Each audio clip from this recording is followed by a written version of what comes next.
প্রথমে আমি আজকে দুপুরের রান্নায় ছিল আলু পটল পেঁয়াজ আর লাউ রেখেছিলাম, লাউ রান্না করেছিলাম। সেই লাউয়ের খোসাটা ছিল, সেই লাউয়ের খোসাটা দিয়ে কিন্তু পেঁয়াজ দিয়ে আলু দিয়ে বেশ ভালো করে লাল লাল করে ভেজেছিলাম।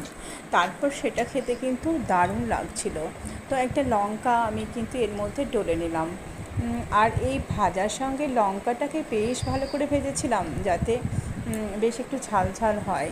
আর তার সাথে ছিল ভাতে দেওয়া সিদ্ধ ডাল, সেটাকেও আমি মেখেছিলাম।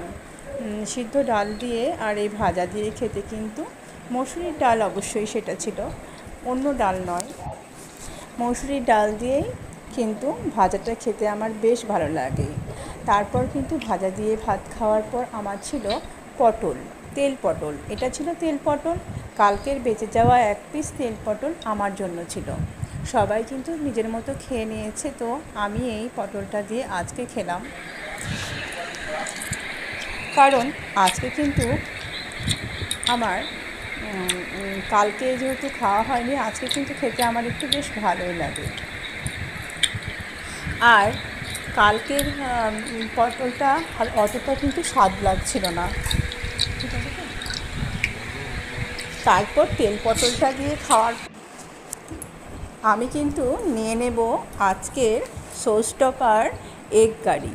এগ কারিটা কিন্তু আমি করেছিলাম আলু দিয়ে, আলু দিয়ে আর ডিম দিয়ে এগ কারি করেছিলাম, পাতলা ঝোল।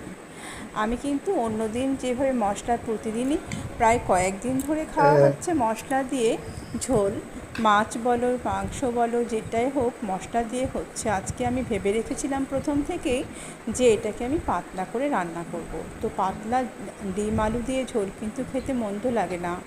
তো আলুটাকে দেখো, যে কোনো জিনিসের সাথে তো আলু না দিলে আমার চলে না, ওই জন্য এই ডিমের আলুতে খেতে কিন্তু খুব সুস্বাদু লাগে।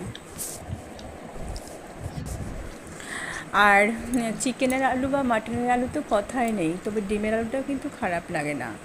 আর আলু দিয়ে ভাত মেখে নেওয়ার পর কিন্তু আমি ডিমের কুসুমটাও ভালো করে মেখে নিয়ে বেশ দারুণ লাগছিল খেতে।